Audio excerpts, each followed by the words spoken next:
Hi, I am Tabitha, and I am an interactive history educator.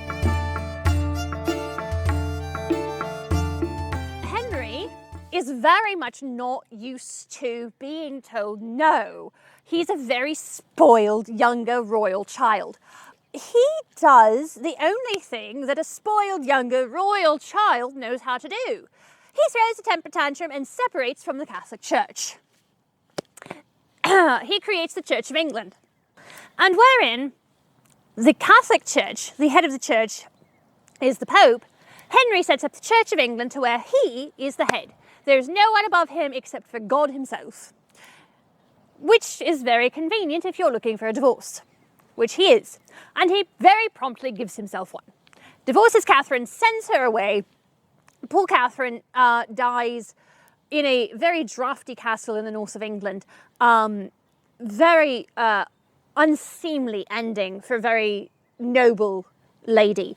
And her daughter, Mary, is sent away to be the servant laid to her soon-to-be younger sister, half-sister.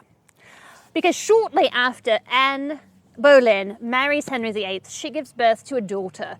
This daughter is named Elizabeth. Mary has been delegitimized. She's been told that she is a bastard child and no longer counts as an actual royal child. She's no longer a princess. And so she's said to be a servant for the baby Elizabeth. That cannot help how she feels about this whole situation. And in this, Mary is a very devout Catholic, and Henry has just declared the country as Protestant. This isn't going well. Anne Boleyn has had her daughter. She gets pregnant a couple of more times.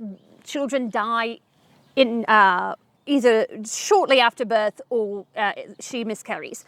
In any case, there are no more children from Anne Boleyn. And after 3 years of this, Henry looks at this and goes, I see where this is going. I've had this happen before. And so he starts looking around for ways to get rid of this wife. The divorce caused a huge amount of trouble the last time. So he's not really looking to divorce this wife. He's hoping for a better way out of this marriage. And so he starts asking around, quietly at first and then not so quietly, for evidence against Anne Boleyn.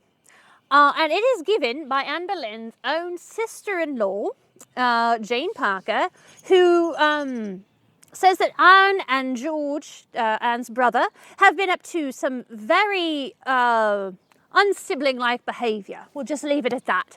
And Henry uses this evidence, such as it is, to condemn Anne Boleyn, and he has her executed.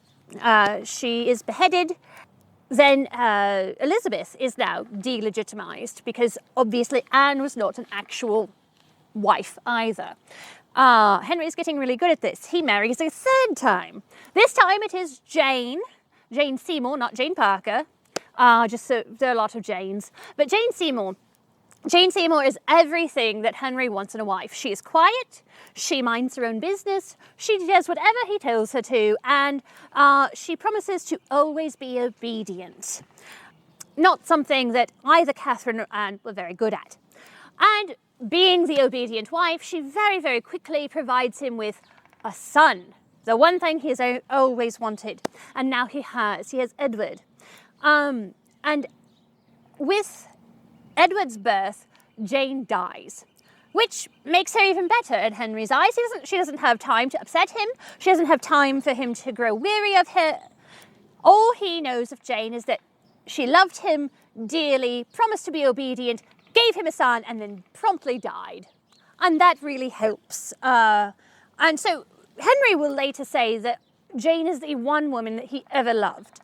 He does marry another 3 times after that. But apparently Jane's the only one he loved.